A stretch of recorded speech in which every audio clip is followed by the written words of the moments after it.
few left, I think.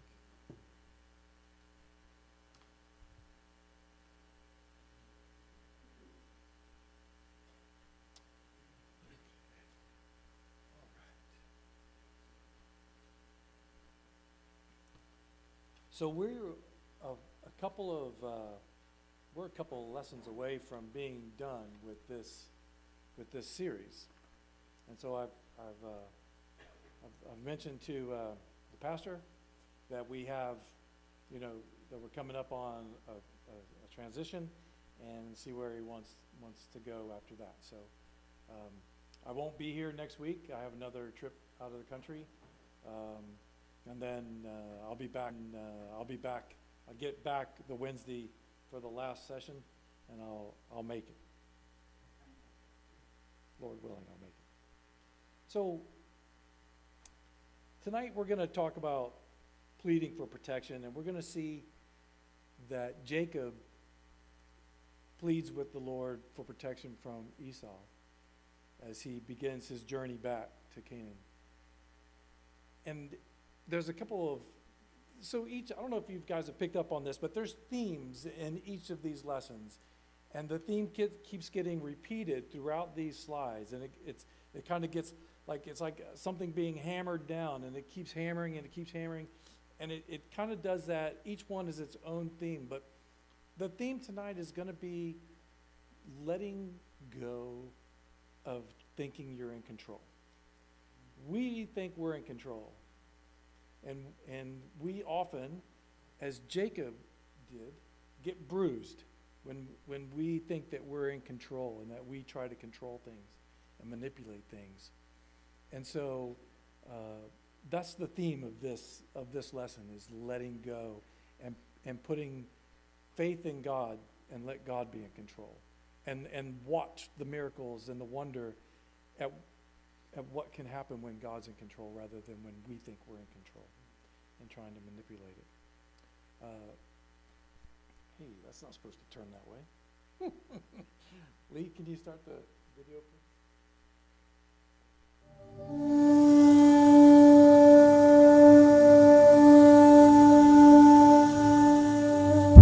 Most of us like being in control of our lives. We pride ourselves in being self-reliant.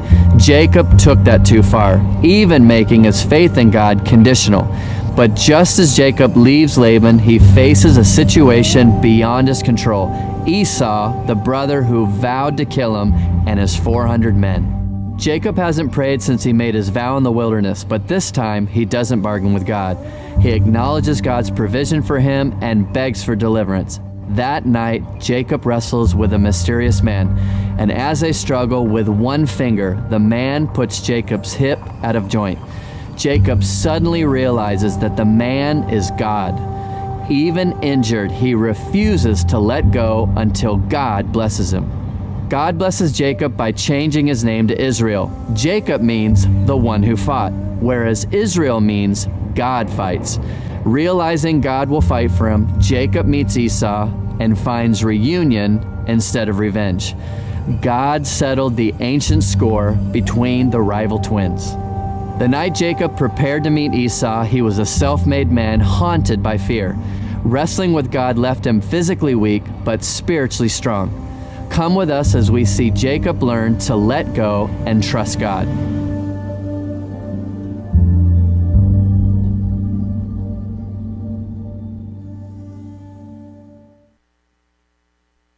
It's almost like he copies me.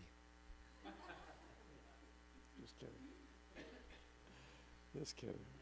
Just kidding. Just kidding. So, our world emphasizes and empowers, really, independence and pull yourself up by your bootstrap kind of mentality. It's been beat into us from the time that we were little kids, well, at least most of us, I think, until we're adults and even beyond. I mean, we're just constantly being ridden to be a self-made person. But that really isn't reality, is it? We aren't self-made. We didn't make ourselves, and we really don't have control over everything in our lives that we think we do. And the more that we try to become, the more that we try to be self-reliant, the worse it gets for us at some point. The idea of being completely out of control and being independent is like an illusion, because we're just not. Whether you believe in God or not, God doesn't believe in atheists, right? That whole thing, it doesn't matter if you believe or not, because the reality is you're just not in control. God is in control. And the sooner we quit wrestling with that, just as Jacob wrestled with God, and wanted a result out of that. He was trying to force that result out of that wrestling match with God. I mean, he didn't know it was God at the time, but we need to stop wrestling and let go and let God be in control. So let's just jump right in, because the video kind of explained a lot of what I was going to talk about at this point, but let's just jump right into Genesis 32:1 through 33:20. It's a long section, but let's take a look. I promise I'll try to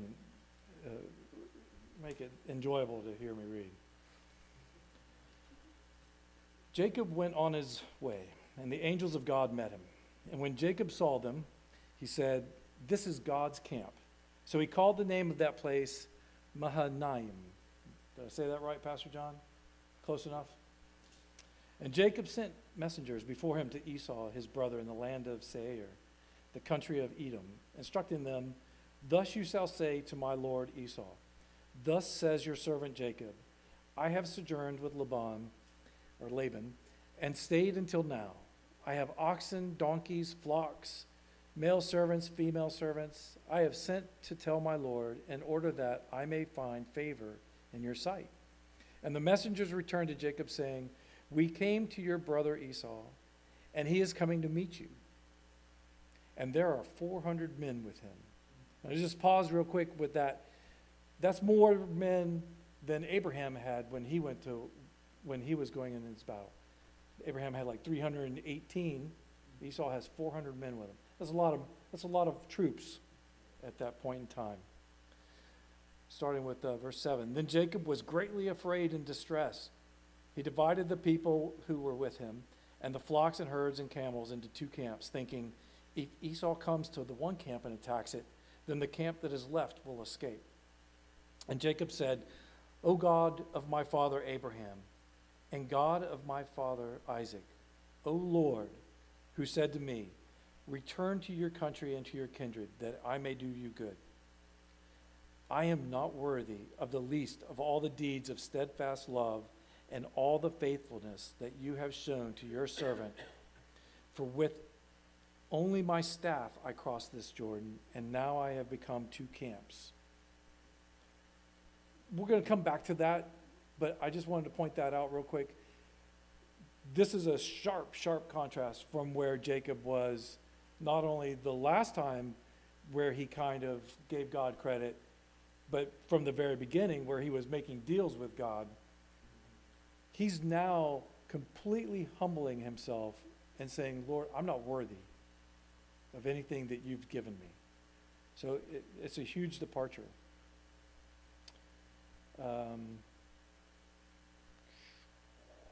Okay.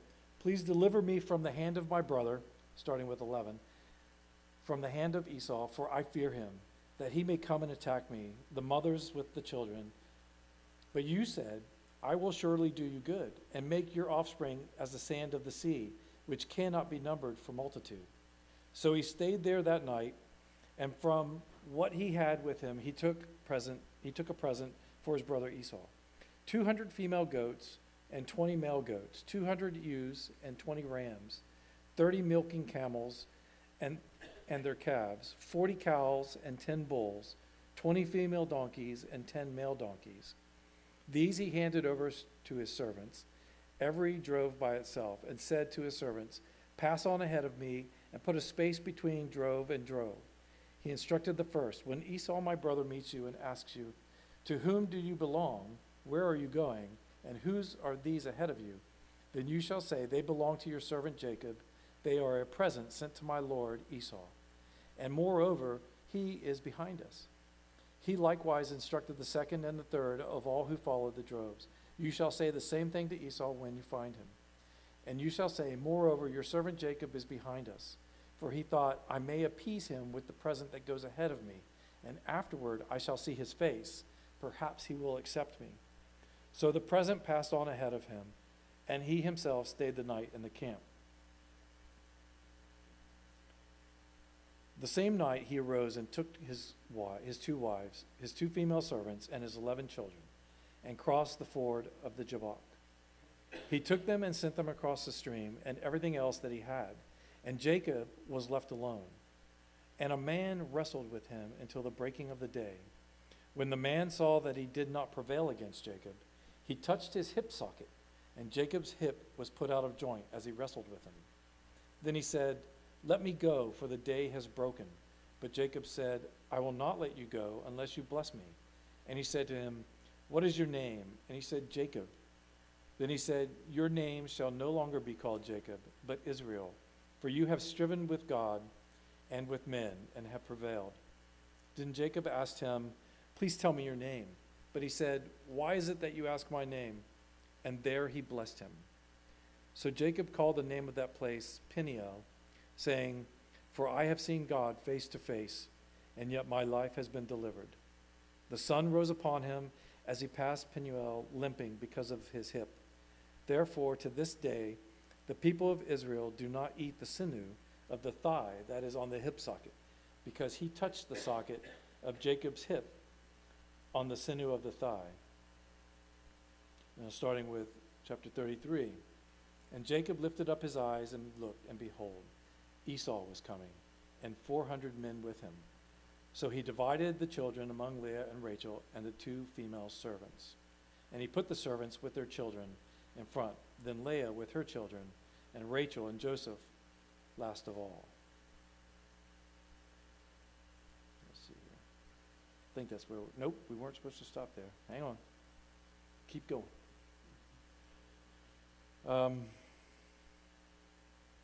He himself went on before them, bowing himself to the ground 7 times, until he came near to his brother. But Esau ran to meet him and embraced him, and fell on his neck and kissed him, and they wept. And when Esau lifted up his eyes and saw the women and children, he said, who are these with you? Jacob said, the children whom God has graciously given your servant. Then the servants drew near, they and their children, and bowed down. Leah likewise and her children drew near and bowed down. And last, Joseph and Rachel drew near, and they bowed down. Esau said, what do you mean by all this company that I met? Jacob answered, to find favor in the sight of my Lord. But Esau said, I have enough, my brother. Keep what you have for yourself.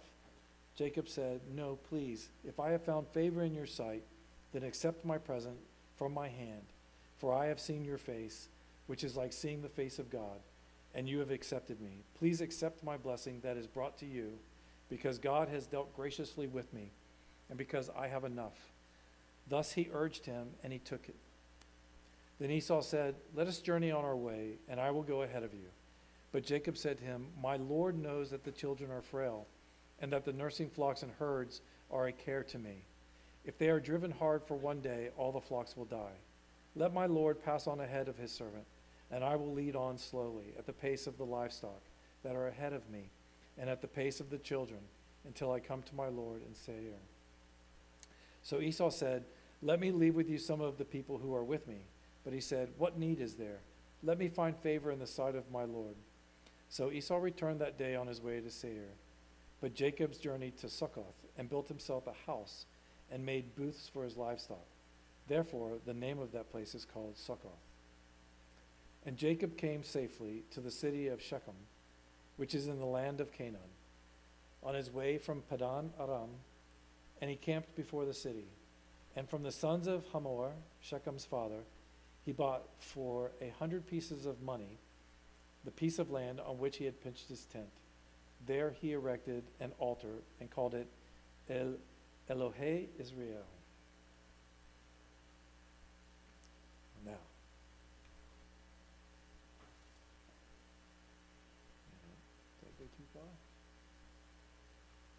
So Jacob spent 20 years laboring for Laban instead of a few days as he originally intended. If we go back and we read all the way to the beginning, he thought he was going to be there a little while, maybe a week. But he was there for 20 years. And during this time, God blessed Jacob over and over and over again. Made him prosperous. Made Laban prosperous. Gave him not only prosperous in terms of monetary kind of wealth or material kind of wealth, but also in family. Gave him multitudes of children with, different wives. And now he's finally on his way back to his home in Canaan. But as he leaves Haran, he's forced to confront the conflict between his brother, Esau. And he's avoided this for 20 years. And so think about things in your life that you've avoided for 20 years and that you haven't kind of circled back to.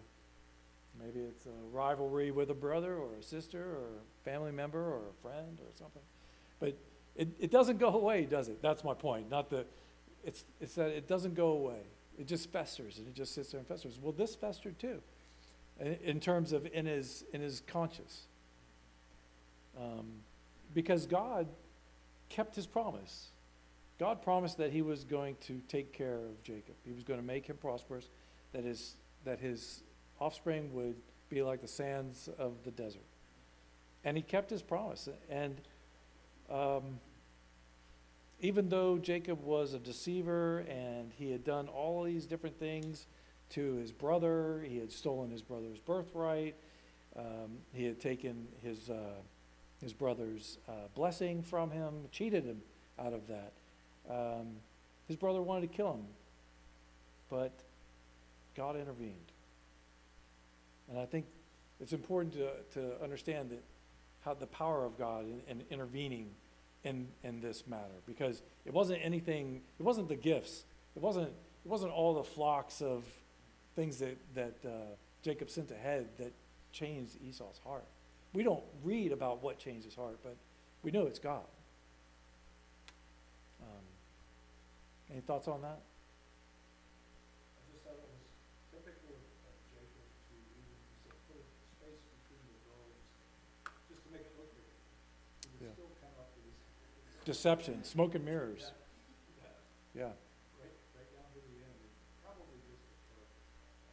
Yeah. Well, and he divides up his camp, right?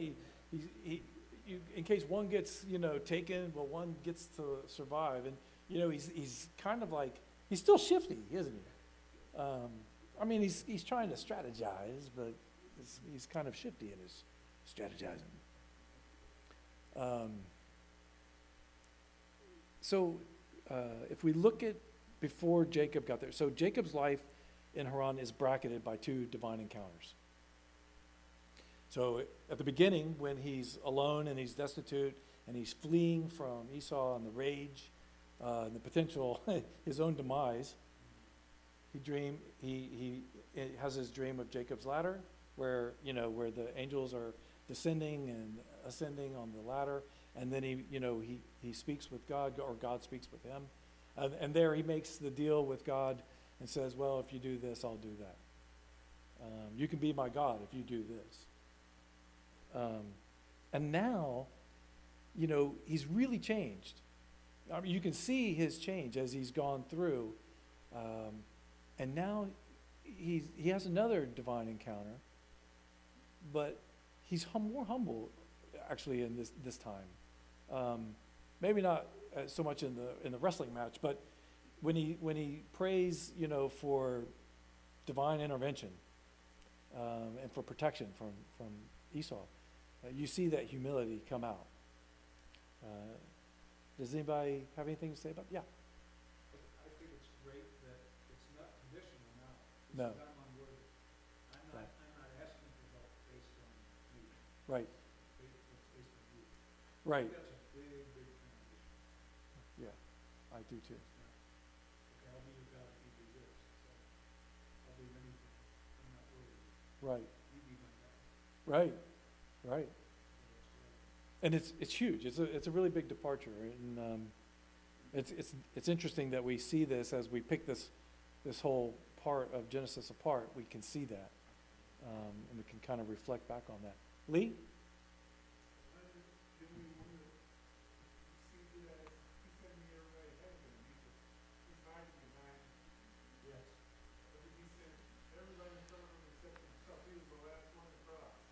Well, I don't think he put it, I think in there, he didn't put his children in front of him. I mean, he went before bowing down 7 times, it says, and then Leah and everybody else, came bowing down behind that. But yes, he put all the gifts, and he put the parade in front of him as a buffer to try to, calm the waters with his brother. It was completely unnecessary, and I want to think that he's still trying to manipulate the outcome a little bit and not just trusting God. And does anybody else see that?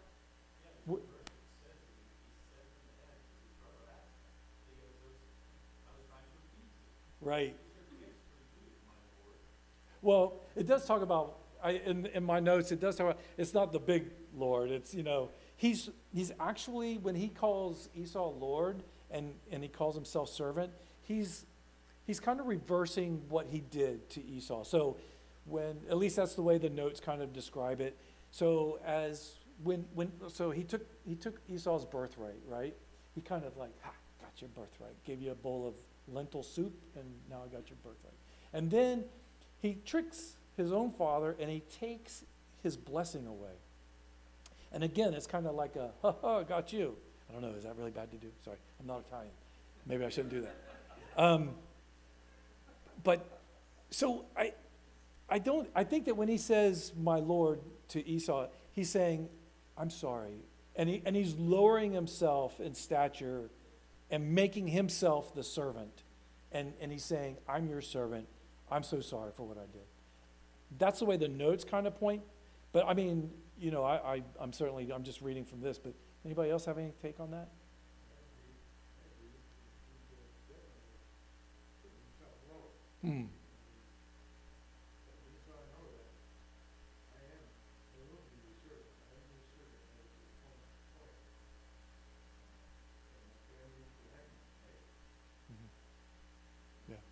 Yeah, because everybody is bowing down. Right.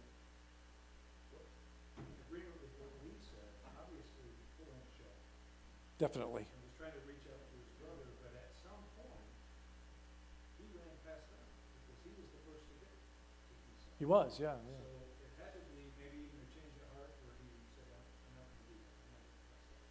Right. I'm going. Right. And it seemed like he kind of threw some manhood to that or something. He sent his wife and kids ahead. Yeah. But then he got there first, so he must have outrun them in a change. Even with the gimpy hip. Yeah. Yeah. Anything else? Anybody else have anything? Mm-hmm.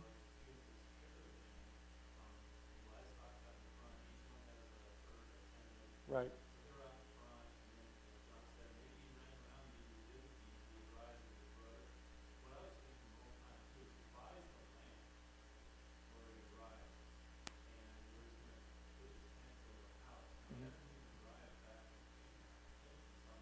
Right.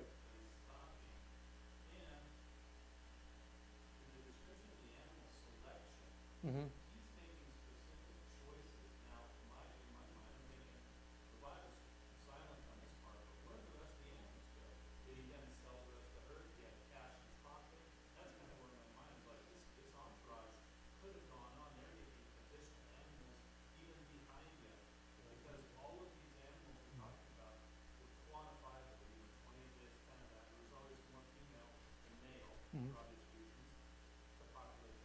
Yeah. I think it does say, and it doesn't say specifically, like you say, it doesn't say, and then the rest of the herd, but he does, when he's talking to his brother, he does say, hey, I have to slow down. I can't keep pushing everything. So I think in my mind, he's already said, no, these are yours. You take those. But when he's talking about, I have to let the, the livestock rest, I think he's talking about the rest of everything. I think. Mm. Yeah. Right. Right. Yeah. That's what, yeah.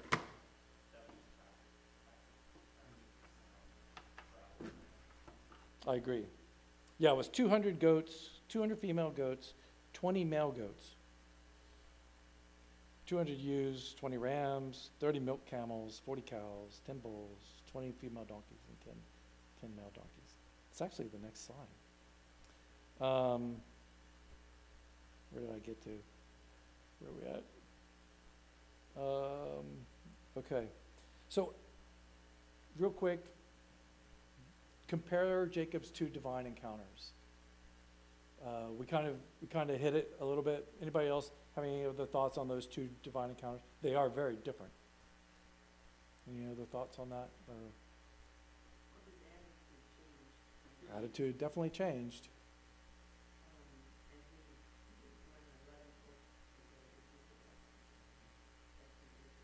Mm-hmm.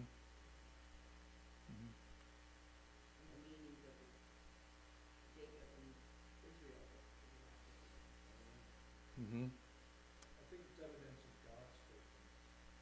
He had promised through Abraham that he would be with him. So, Mm-hmm. whether Jacob perceived it or not, even as he ran, God met him. Yeah. And while he was away, God was with him. Then there was confirmation after he left later. I just think it's more of God's presence and God has served us to say, sense regardless of where we are spiritually, God is there. Mm-hmm. I agree. Okay. Okay. Huh? Did you? Oh, good. So Jacob has finally escaped from Laban, right? He's left in relief. He encounters the angels for the second time in his life. Let's compare the moment at Bethel in Genesis 28:12. So in the second encounter with the angels, he's like, "Oh, this is God's camp. This is it. It's not like, he's like, what's going on here? It's none of that. This is God's camp." And he proclaims the place being Mahanaim, which means two camps, because God's camp was moving alongside his camp.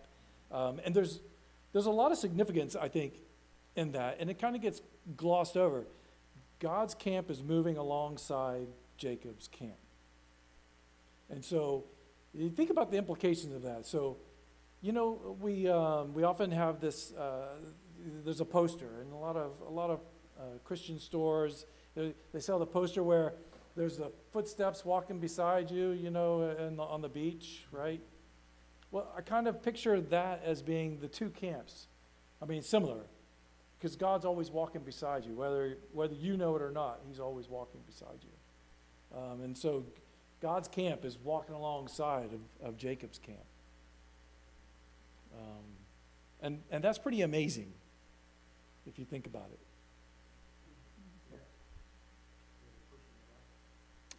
Yes.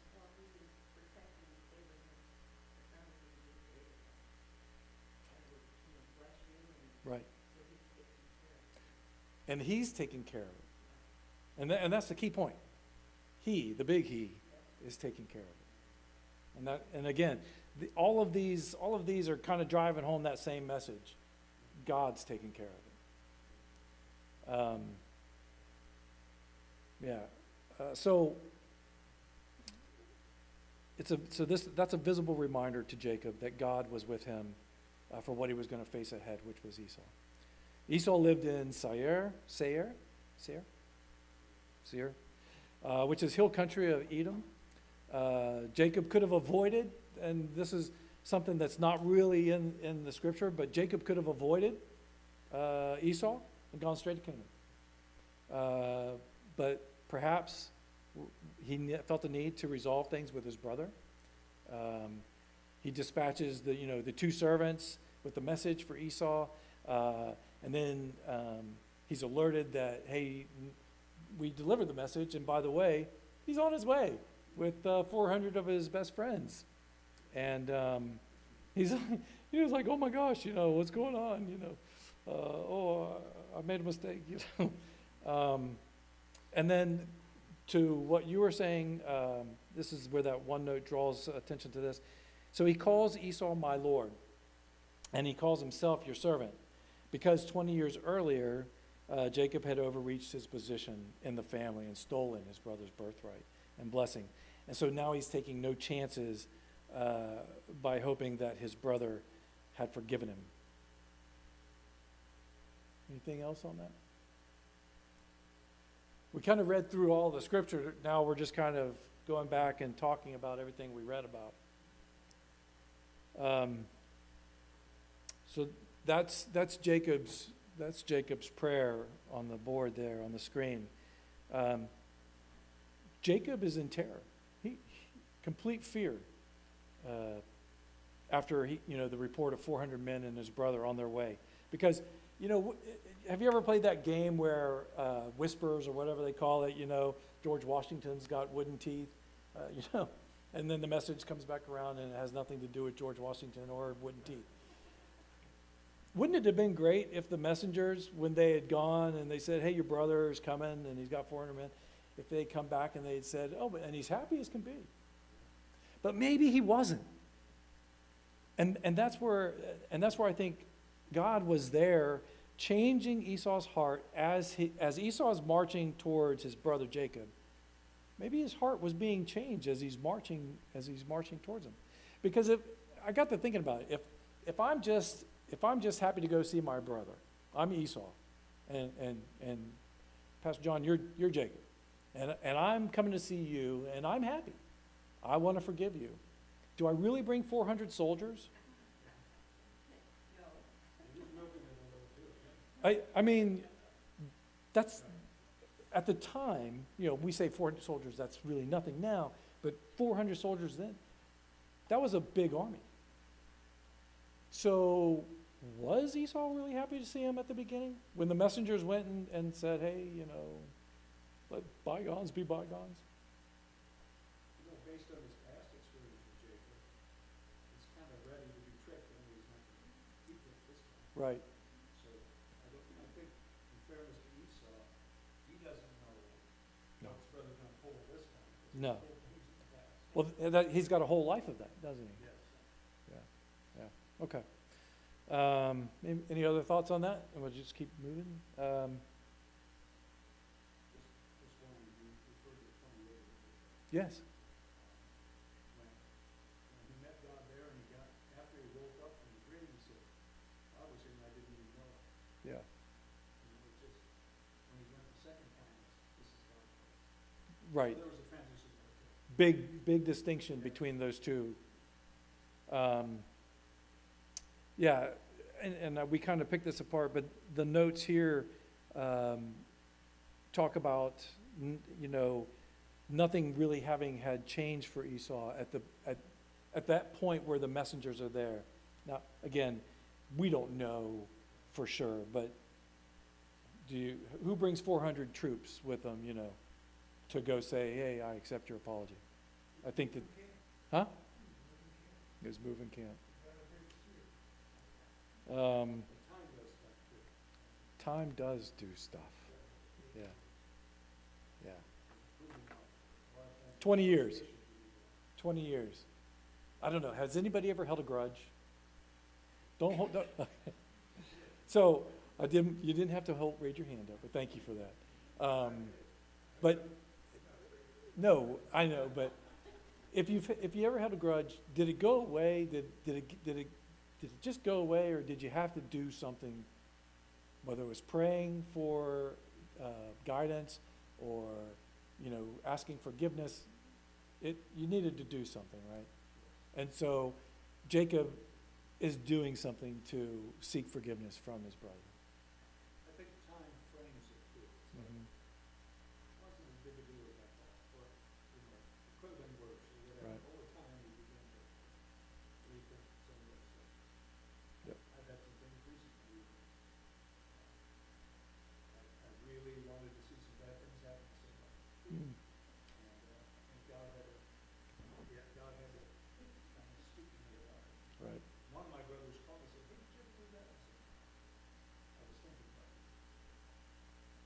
Sometimes, we're driving along and somebody flips you off and you're just like, oh, I really wish they wouldn't do that.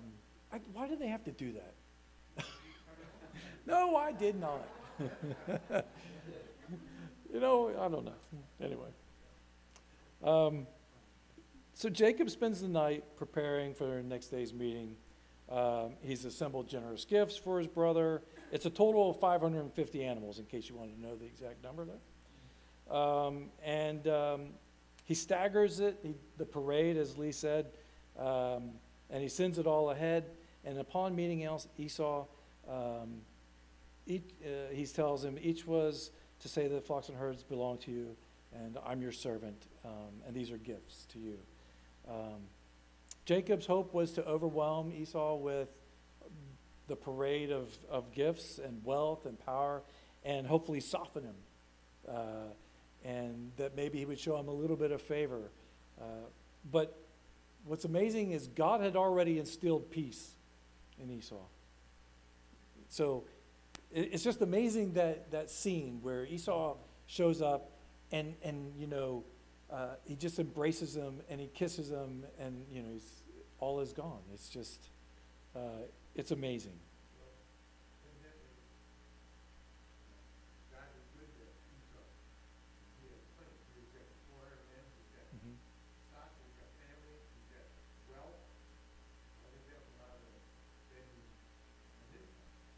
No.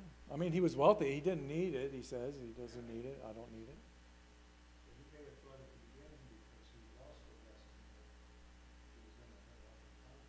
Right. Yeah. So God appeared to Jacob at Bethel. That's at the beginning. When he puts he has a dream and he puts the one stone there. And he appears to him again on this important night. Though we don't know until later that was God, until after, the wrestling match is over. But what we do know is that suddenly, and I always thought that this was a very interesting part in Scripture, and then he wrestles with this man. And you're like, where'd this man come from? When I was reading this early on, after I had accepted Jesus into my heart, I was like, wait, where did this guy come from? Who's this man? And then I thought, oh, well, maybe it's an angel. He's wrestling with an angel. But no, he was wrestling with God himself. And God let him win, kind of, didn't he? Let him hold on to him all night. Well, he let him hold on to him all night. And then, as the sun peaks up on the horizon, the man, capital M, the man touches him, and he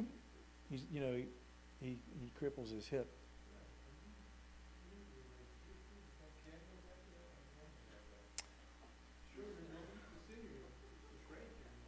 Well, I think they mean of animals. Yeah, okay, but I think we can infer. For the sake of tonight's discussion, staying within 2 hours, I think we should infer that it was not cannibalism, Mike. So when this man demands to Jacob, let him go, Jacob refuses and says, not until you bless me. And even with the dislocated hip and being in pain, probably, the opponent blesses him. And we find out that Jacob is in the presence of God and that he's wrestled with God all night. I don't know. I'm not a big wrestler. I don't know if any of you were high school wrestlers, but just to wrestle all night would be a feat in itself, wouldn't it? And to hold on to somebody. I've seen those wrestling matches. Just trying to hold on to somebody wiggling around all night. That'd be kind of tough to do, wouldn't it? So the man's blessing begins with a question. What is your name? And there's significance in that. The significance is, as we know, that Jacob's name means one thing, but then the man gives him the name of Israel. So Jacob's name meant like he fights or, he strives. Whereas, or whereas Israel means God strives. And in my scripture, in my version, the ESV version, it's God strives. I don't know what the King James version uses for the word, but the Hebrew means God strives. That's what it means, or God fights. So I think that's the best source is what the original language was written in Hebrew. So anyway, he gives them the new name, and then Jacob, or now Israel, names this new place Peniel, which means the face of God, because he was right there with God the whole way. And he limps away to go meet his brother. So real quick, let's take a look at Genesis 32, verses 22 through 32.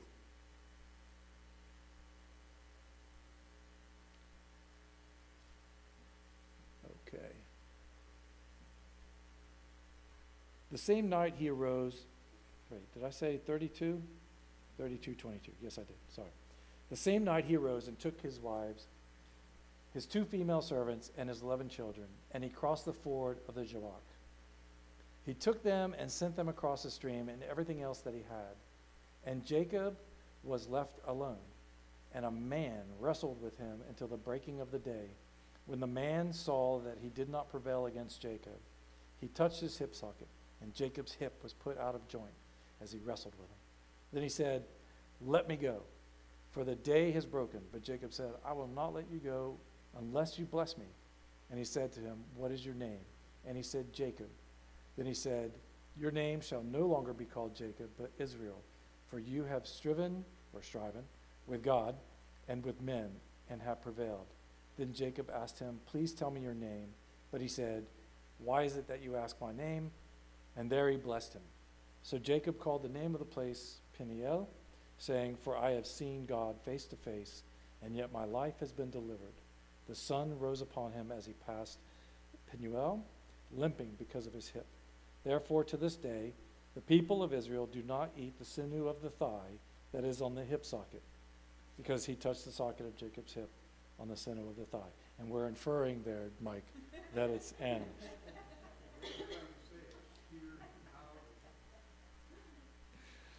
So Esau's army comes into view. Jacob's divided up his family. Although he may now have some confidence in God's ability to fight for him, he still feels that he may lose the battle if he engages in it. And so he's got a plan to minimize his losses. Things go badly. So yes, he's kind of given over most of this to God, but he's still kind of holding out on his own. And isn't that just like man or mankind, to still kind of, I said mankind, not just men. We want to be in control, don't we? We just can't let go. And so as he's going up, Jacob hurries on ahead of everybody, and he bows down to the ground, and he submits to his brother, and he's reassured. Because the next thing that happens after he gets up off the ground is his brother runs over and doesn't plunge a dagger into his back, but he embraces him and kisses him. And so, can you imagine the scene? 2 brothers reunited, and it felt so good. Sorry, that was, get it? Reunited? All right. You got it, right? Okay. That's the best soul I got right there. So, all right, where were we? Doggone it, John. So, yeah. Any thoughts on that? That's the hand of God at work in turning Esau's heart. I think so. Both of their hearts, yeah. Yeah.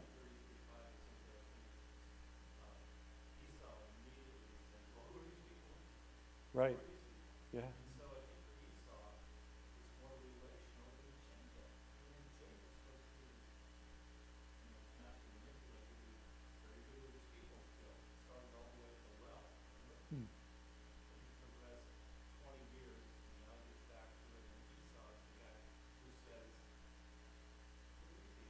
Right. Right. That is special. He's like, oh, by the way, these are all your kin. Yeah. So after his reunion with Esau, Jacob crosses the Jordan and he camps near Shechem, where he eventually buys a piece of land and he builds an altar to God, the God of Israel, Elohe Israel, who brought him safely back from his exile in Haran. 20 years after Jacob first meets God and offers him a conditional vow, Jacob's now convinced that God can be trusted. And he's now ready to live up to his new name of Israel. So with that, how has God reassured you when you have feared something? Anybody?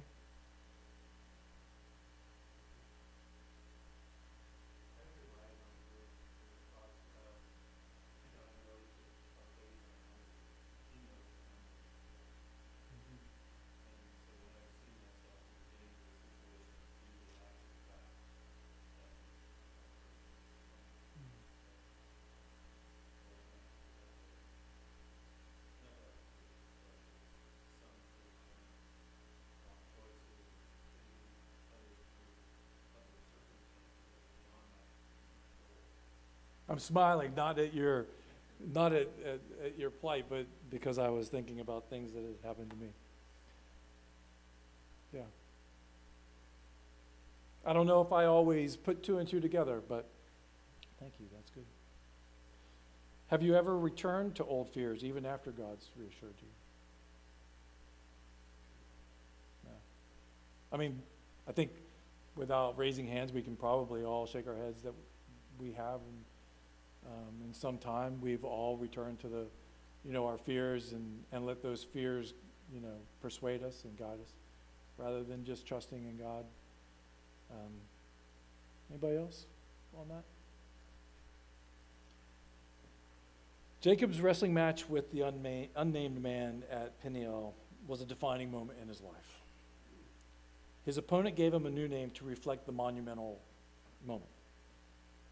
Name changes are frequent and significant feature of the Old Testament. One of the first characters in the Bible to receive a new name was Abram, right? When God made a covenant with Abram, he gave Abram a new name, Abraham, meaning father of many nations. Abraham's new name is directly related to his role as the originator of a family, as the father of nations, and that God would bless him through and would bless the whole world. In many countries, it was customary to give captives new names as a sign of their assimilation into new culture. We see that in Daniel and his fellow Hebrews who were captured, each of whom received a Babylonian name from the king at that time. And one of the most striking instances of renaming in the Old Testament is found in Hosea.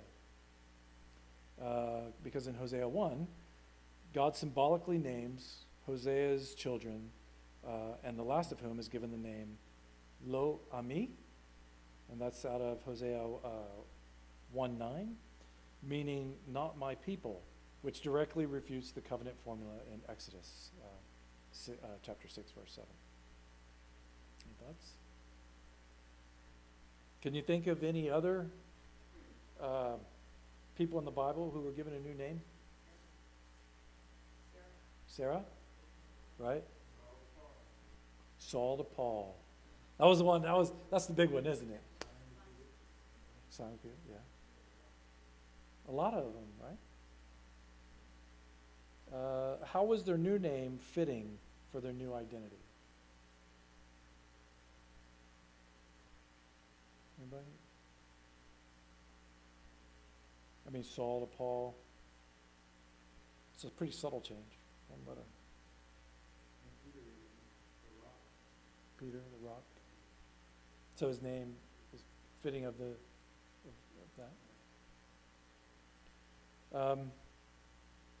Yeah. Can you think of any others? No? For many of the biblical figures that did receive new names, it meant leaving behind part of their past. So, Abram to Abraham, you know, he went from being childless to all of a sudden having children. Saul, he definitely left something in the past when he became Paul.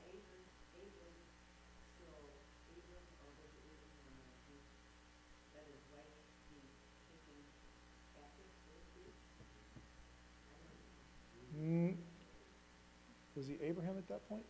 No? I mean, yes. I think it shows a purpose. Scripture says that someday we will all receive a new name. They'll give you a new name, whatever. It's great to study it. The name has something to do with character, performance, purpose. I tell you what, I'm looking forward to a new name for myself. Because Claude in Latin means lame. So. Lame. Yeah. My busted hip. All right, let's keep it moving. So, letting go of control. Like Jacob, most of us like to be in control. When we succeed, most of the time we like to take credit for that, don't we? I mean, I think that's, we assume we worked hard, so we earned whatever we got. And sometimes we even manipulate people around us and the situations around us so that we can have that success. And so, but if you think about all that manipulation that goes on to create that success or that feeling of success, do you ever live in fear that one phone call, one email nowadays, right? One person can just strip that success right away from you? You think about I built this monetary empire, or I've built, I'm the biggest rancher in the world. And what would it take to just wipe that ranch out? And you live in fear of something wiping out that success. Because we think it's all about ourselves, right? That's our success. That's the key word. We keep saying, it's our success, my success, I did this. And we have to really try to balance and remember to give credit, I believe, to the one that has given us that success, and that's God. God gives us that success. And when we just let go and let him have our lives, we can really only then begin to sense and feel the success that comes from knowing God and from letting God be in control. And it doesn't mean that we're always going to do the right thing and let God be in control, but I think that, and I've talked to the pastor about this many times, about I'm always worried that if I do something, how do I make sure that I don't feel like I'm doing it? And he says, you're going to wrestle with that your whole life. Just like Jacob wrestled with the man, I wrestle with making sure that I don't take credit for anything that I do, and I try to make sure that I give God the credit for everything, for all the successes that I have. And I'm not always able to do that. I myself find myself sometimes going, look what I did. And I didn't do it. God did. And so it's just difficult. It's difficult to let God, it's difficult to just trust God. But we really need to make sure that we win that struggle and make sure we give that trust to him. Yes, ma'am. When I accepted the Lord, and I was wrestling with that, not physically, but because I couldn't get my fill of the Word. And when I came to Romans 10:9 and 10, and is it that easy? Figure your head and something else. Not knowing your heart.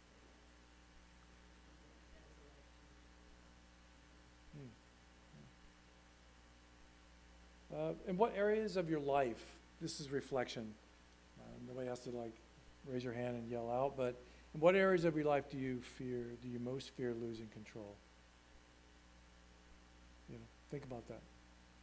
And how has God challenged your belief that you are even in control of those lives, or of that part of your life?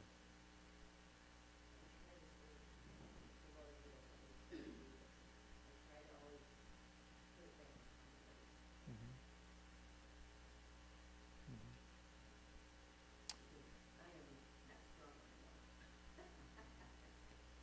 Well, as we leave tonight, and this is our last slide, but as we leave tonight, just kind of maybe just take a few moments, reflect about areas in your life that you still hold on to where you think you're in control.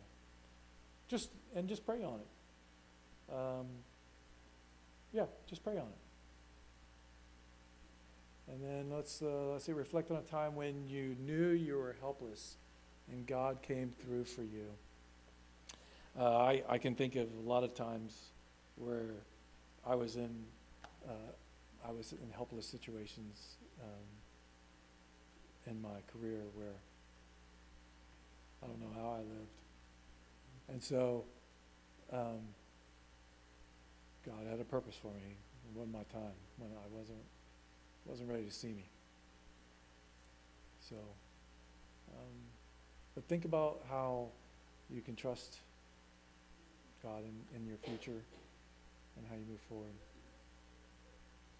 It's almost an oversimplification to say it, but if we come to the realization that God is in control of everything, and that ultimately we don't have control of everything, it can be lost in the moment how precarious things are. I think it helps us to realize that every day is a gift. And we can live and enjoy it. God gives it to us to enjoy it. But we can't count on it. Where does our joy from? It cannot be in that thing, that power, that activity, Right. that wealth, whatever it might be.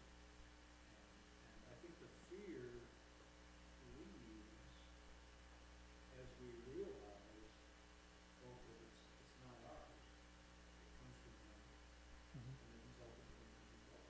And so if it leaves, we're supposed to be. Yeah. I'll share real quick. Many of you who've known me for the last few years knew I mentioned my Uncle Jack. And I don't know if I've ever mentioned this publicly, but Jack had 3 sons. And he lost each son before he was. And Jack had been a Christian probably most of his adult life.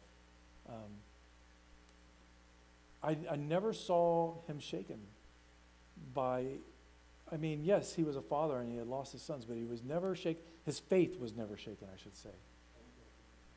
He was heartbroken, but his faith was never shaken.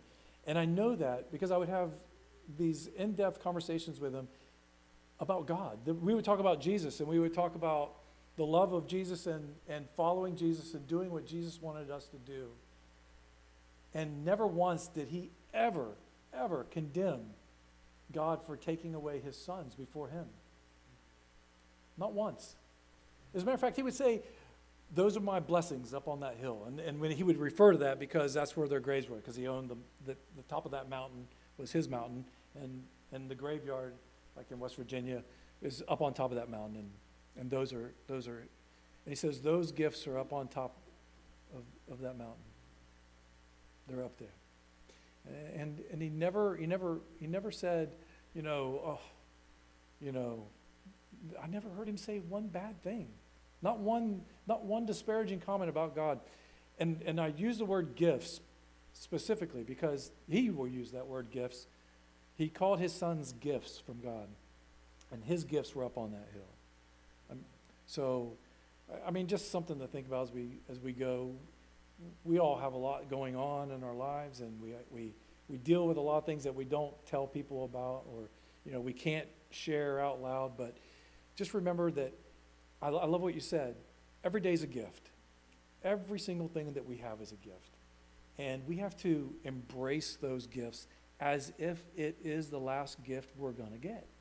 Because it could be. And I'm not talking about, oh, we're going to die tomorrow. I'm talking about God doesn't always give us a gift every single day.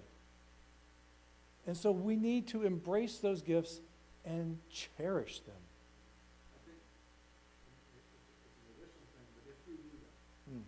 then we're not so concerned about what there's somebody else. Right? It's not a competition. It's hard to wrap my head around this, but I've already won. Yes, amen. I've already won. The game's over. It's already been conquered. Sin's already been conquered for me. The blood was already shed over me. And I can't unshed that blood. And I can't pull that blood off, and neither can you. If you've given your life to Jesus, you can't pull that blood off. It's on you. And it's washed you pure. So, anyway. Anybody want to close this in prayer? Sure. Yesterday is history. Tomorrow is a mystery. But today is a gift. And that's why it's called the present. That's good. That's good. You should have come up here and read that up here. That's good for all the folks at home. I think by the time this is going to be done, they're going to be tired of hearing my voice. They're ready for Pastor John to come back. John, will you close us in prayer? Father, we do thank you for your word. Thank you for its unlimited capacity to speak to us. Thank you for tonight and the reminders of the transition in Jacob's life mirrors the transition in many of our lives. We're on a journey, and it should be an upward journey. We thank you, Lord, that we can take from this encouragement for our daily life. Help us to not be discouraged, not happy, but not to be so discouraged by our failures, but to be encouraged by your promise. In Jesus' name. Amen. Amen. Thank you. So next week, I don't know who's going to take over, but it'll be Genesis 34, verses 1 through 31 is where we're going to be.